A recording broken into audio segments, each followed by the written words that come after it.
Selamat siang dan selamat datang di liputan Breaking News kelompok 5.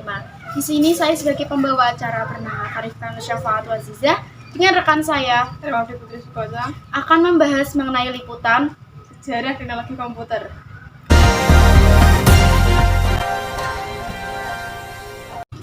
Liputan kali ini akan membahas mengenai sejarah perkembangan komputer.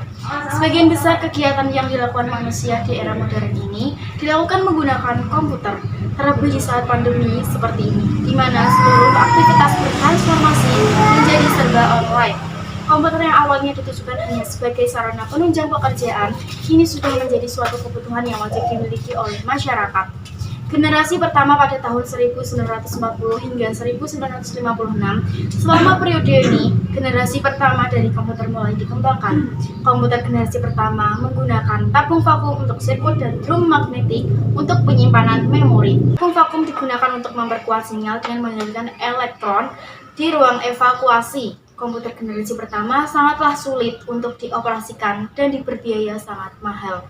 UNIVAC dan ENIAC adalah contoh komputer generasi pertama yang digunakan Badan Seksus Amerika Serikat. Pada generasi kedua tahun 1964 hingga 1971, teknologi tabung vakum mulai tergantikan dengan transitor. Penggunaan transitor pada komputer mulai digunakan pada tahun di akhir 1950-an. Keunggulan transitor adalah bentuknya yang lebih kecil dengan bentuk minimalis dari transitor. Komputer menjadi lebih kecil dan hemat energi.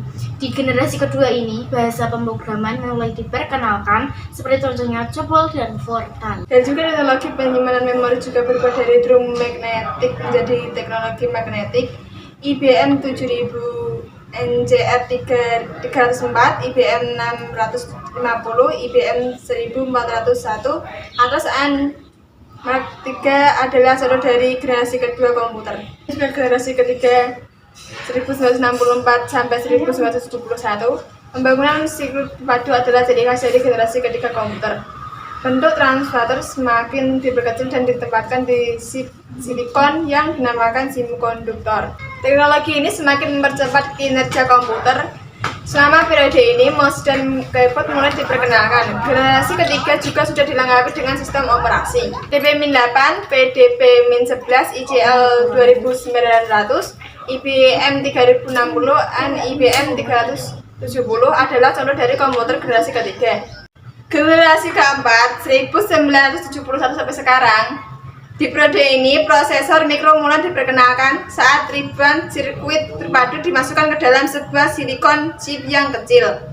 Prosesor pertama Intel 404 chip mulai menjadi otak utama di sebuah komputer. Saat periode inilah istilah personal komputer PC mulai digunakan. Dengan teknologi yang lebih maju, generasi keempat menjadi tongok awal pembangunan internet. IBM 4341, DEC 10, Star 1000, PUP 11, dan Apple II adalah contoh komputer generasi keempat. Generasi kelima sekarang hingga masa depan, komputer generasi 5 dibangun berdasarkan teknologi kecerdasan buatan dan masih dalam tahap pengembangan. Contoh teknologi yang sudah sering digunakan adalah teknologi pengenal suara. Penggunaan proporsional, paralel, dan superkonduktor menjadi dasar dari kecerdasan buatan. Tujuan dari komputasi generasi terbaru adalah untuk mengembangkan perangkat yang merespon bahasa manusia. Sekian liputan pada siang hari ini. Semoga bermanfaat. Terima kasih.